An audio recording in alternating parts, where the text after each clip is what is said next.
Bonsoir à tous. Dans le cadre du traité d'humanité durable qui sort aujourd'hui, écrit par Marie Cassandre, je suis avec Bernard-Henri Lévy. Bonsoir Bernard-Henri Lévy. Bonsoir. Alors, vous avez lu ce livre, je crois. Absolument. Alors, qu'est-ce que vous en avez pensé? Quel enseignement en avez-vous tiré?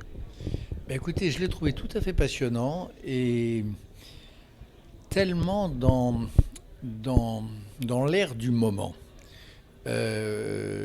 On nous parle partout de collapsologie, les hypothèses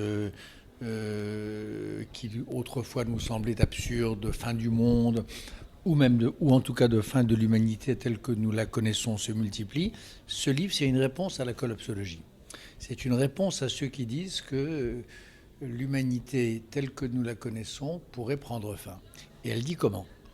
Voilà comment on peut éviter le collapse. Voilà comment on peut éviter que l'humanité ne s'effondre sur elle-même, n'implose. C'est ça qu'elle raconte, qu'elle décrit. Et c'est pour cela qu'elle plaide dans le livre.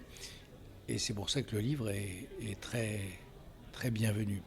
Alors, au quotidien, quels sont les gestes que vous, personnellement, vous effectuez qui vont dans ce sens?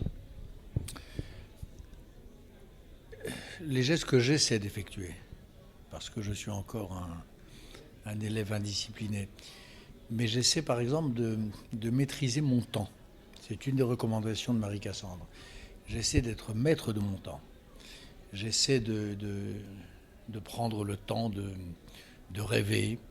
J'essaie de prendre le temps de méditer. J'essaie de prendre le temps de perdre mon temps. Voilà, c'est pour moi le plus essentiel et peut-être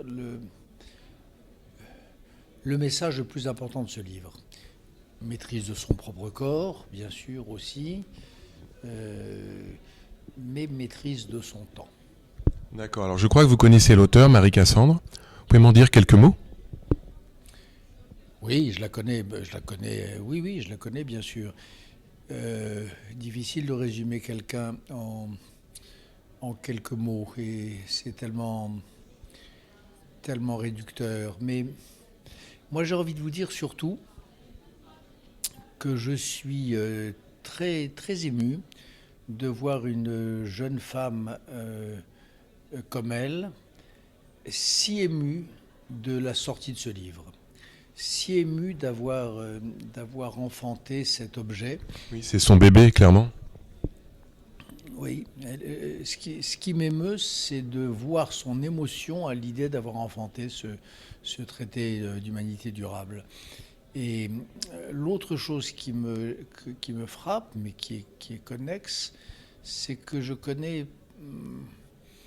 elle fait partie des gens chez qui on ne décèle pas une once de cynisme, de calcul ou de nihilisme. Et ça, c'est tellement important. Dans cette époque qui a érigé le cynisme en nouvelle religion de l'espèce humaine, le cynisme, le côté goguenard, le ricanement, voilà. Elle est aussi peu ricaneuse, aussi peu cynique et aussi peu nihiliste qu'il est possible de l'être. Et ça, c'est des vertus pour l'humanité telle que je la conçois pour ma part. Parfait, ça sera le mot de la fin. Merci Bernard-Henri Lévy.